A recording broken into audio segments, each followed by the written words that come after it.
Norton Forrester was asked the secret to life, and he said 2 words: only connect. And yet we don't. And it's not that we don't want to, it's that we're not taught to. Think about, in school, we're taught reading and writing and arithmetic. We're not taught how to be intriguing. We're not taught how to get people's eyebrows up.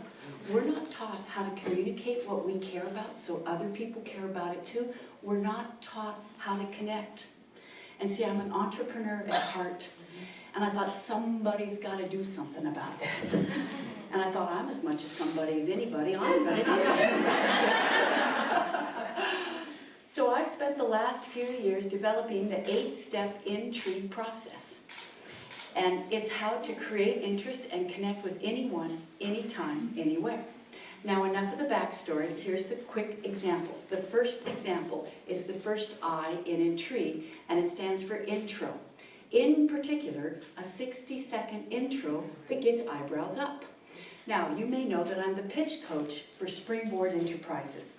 We've helped women entrepreneurs get $6.2 billion in funding. This is Robin Chase of Zipcar, Gail Goodman of Constant Contact. And one of my clients, Kathleen Callender, came to me. She said, Sam, I've got good news and I've got bad news. I said, what's the good news? She said, I've been asked to speak to a room full of investors at the Paley Center in New York City. I said, that is good news. I said, what's the bad news? She said, I'm going at 2:30 in the afternoon, and I only have 10 minutes. She said, Sam, you can't say anything in 10 minutes. She said, how can I explain my startup, my clinical trials, our team credentials, our exit strategy? You can't say anything in 10 minutes.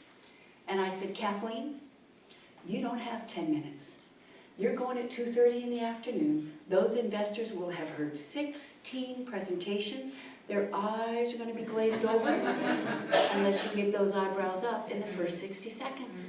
She said, how can I do that? Here's how you can do that. Here's the 60-second opening we came up with that not only helped her land millions in funding, it helped her be selected as one of Business Week's most promising social entrepreneurs of 2010.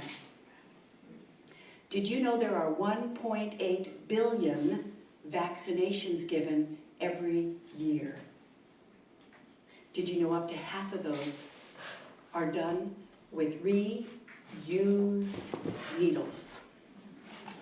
Did you know we are spreading and perpetuating the very diseases we are trying to prevent?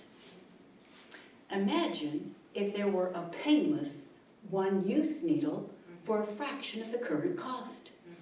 You don't have to imagine it. We've created it, and she's off and running. Are your eyebrows up? Do you want to know more? Okay, 3 quick steps.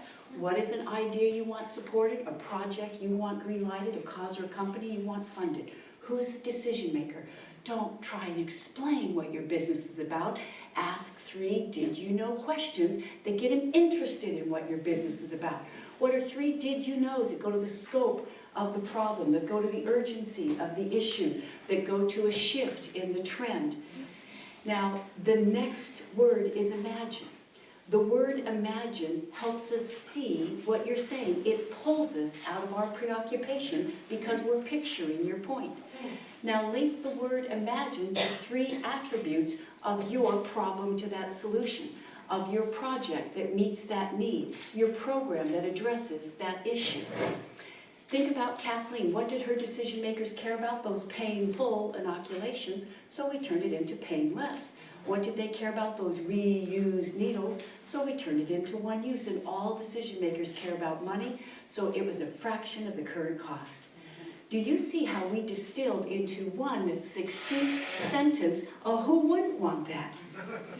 Now bridge to the 3rd step. You don't have to imagine it. We've created it. Now come in with your precedents, come in with your evidence to prove that this is not speculative or pie in the sky. This is a done deal, and you are the one to deliver it. All right, sample 2.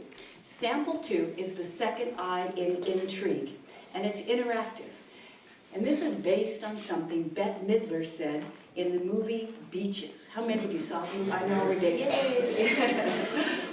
Bette Midler has this great line in that movie. She said, "Enough about me. What do you think about me?"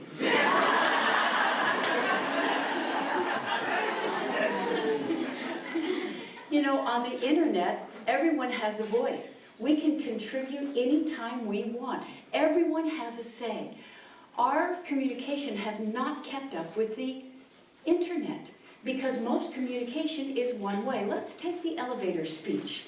Most elevator speeches are me, me, me. And I think we can turn an elevator speech into an elevator connection, and here's how. I was speaking at YPO, and there was a gentleman who came up to me in advance, and he said, "Sam, I'm going to admit something to you I've never told anyone else." He said, "I'm the CEO of a tech firm out of Silicon Valley, but I'm an introvert." He said, "I hate chit-chat and small talk." He said, "I avoid those receptions at any cost." And he said, "Plus, I can never explain what I do in a way that people get it. It's always so awkward." And I said, "Can we play with this?" And he said, "Sure." I said, "Okay, tell me what you do that I can see, that I can smell, that I can taste, that I can touch." And he said, "Why is that important?" I said, "Because most of us try and explain electricity." We're not going to explain electricity. We're going to ask a question that finds out how someone has experienced, used, or benefited from electricity in the real world. And so I said, "So what do you do that I can see, smell?" And he starts talking about computers and credit cards and financial software. And finally the light went off in my eye, and I said, "Do you make the software that makes it safe for us to buy things online?" He said, "Yes." I said, "Don't say that." He said, "Don't say that?" I said, "Yes, because if someone says, 'What do you do?' and you say, 'I make the software that makes it safe for you to buy things online,' what do they say?" "Oh." It's the end of the conversation. We don't want to end the conversation. We want to kickstart the conversation. So I said, "Ask a three-part question." He said, "What's this about a three-part question? Why not a one-part question?" I said, have you ever bought anything online?" And they say, "No, I hate that stuff." We just ran into a conversation cul-de-sac.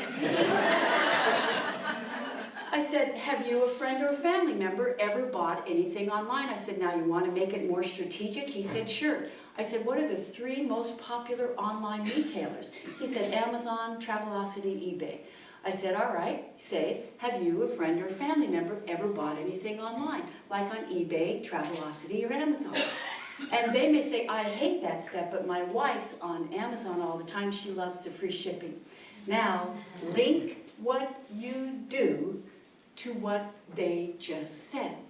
"Oh, I make the software that makes it safe for your wife to buy things on Amazon." Guess what happens to the eyebrows? Oh. They relate to what we do. They're more likely to remember what we do. They may even refer someone to us to what we do. We have just given them a hook on which to hang commonality. We have just given them a hook on which to hang a mutually rewarding conversation and connection.